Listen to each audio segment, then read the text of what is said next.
I realized that in life, nothing has value unless you take risks for something. Nelson Mandela stated that there is no passion in settling for playing small, in accepting a life that is less than what you are capable of living. Now I am certain that in your experiences in school, when applying for college, choosing your field of study, and deciding what you want to do in life, they surely told you to have a plan B, to have something to fall back on.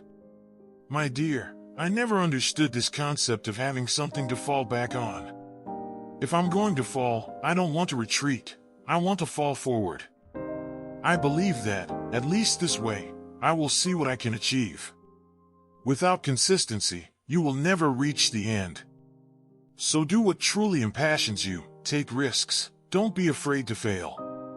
There was an old IQ test with 9 points, and you had to draw 5 lines with a pencil inside these 9 points without lifting the pencil.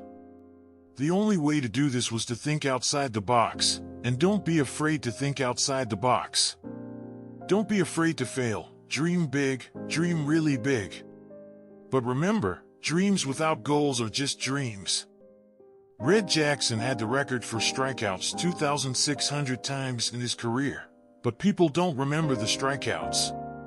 Thomas Edison conducted 1,000 experiments that failed. Did you know that? I didn't. The most extraordinary feat by Thomas Edison was his great invention, the light bulb. If you're going to make a mistake and fall forward and not backward. Every failed experiment is a step closer to success. It takes risks, and I'm sure you've probably heard this before. But I want to talk about why it's so important. You will fail at some point in your life. You will lose, you will be embarrassed, you will be bad at something. There's no doubt, and I know that maybe this isn't the traditional message for a graduation ceremony. I'm saying embrace it because it's inevitable. In the acting industry, you fail all the time. At the beginning of my career, I auditioned for a role in a Broadway musical, a perfect role for me, but there was just one problem: I couldn't sing. So I didn't get the job.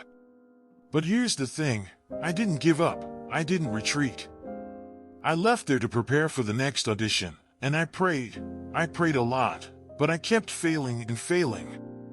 But it didn't matter because, you know, there's an old saying, if you stay in the barbershop long enough, sooner or later you will get a haircut. So you will have a chance, and I had a chance.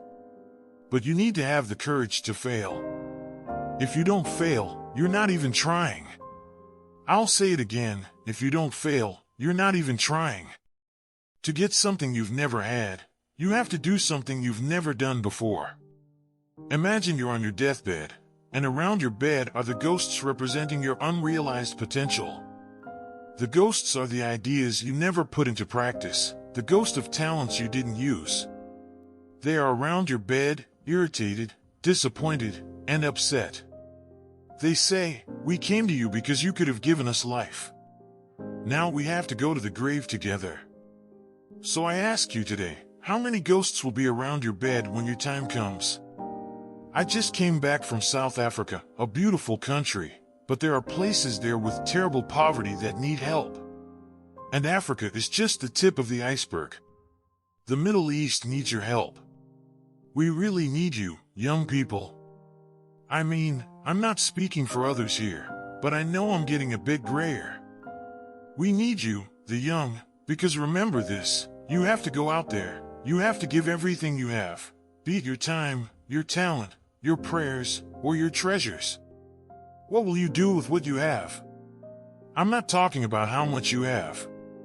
Some of you are business students, some of you have money, some of you have patience, whatever it is. What is your gift? You need to do your best with what you have now. Here's my final point about failure. Sometimes, failure is the best way to find out where you're going. Your life will never be a straight path.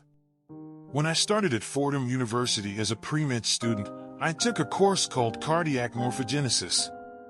I couldn't read, couldn't pronounce, and certainly wouldn't pass. So I decided to go into pre-law, then journalism. With no academic focus, my grades went in their own direction.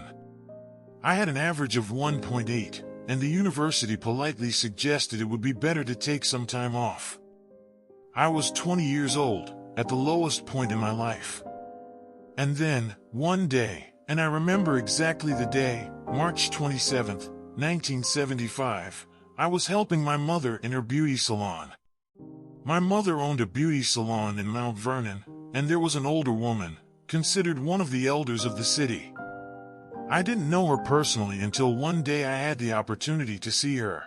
But what I'm going to tell you was strange. On that day I met her, she just kept staring at me, and I felt something in her eyes, something that wanted to tell me something, but I didn't know what it was. So she finally came up to me and said something I will never forget. She said, "Young boy, I have a prophecy, a spiritual one."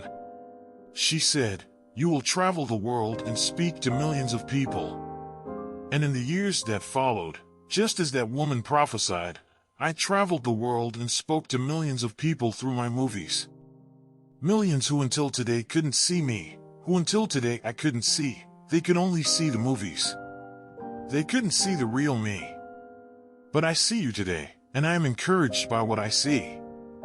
I am strengthened by what I see because taking risks is not just about seeking a job, but it's also about knowing what you know and what you don't know. It's about being open to people, to ideas, to the chances you take, to the people you meet, to the people you love, to the faith you have. That is what will define you. And don't be discouraged, never hold back, give everything you have. And when you fall throughout life, remember this: fall forward.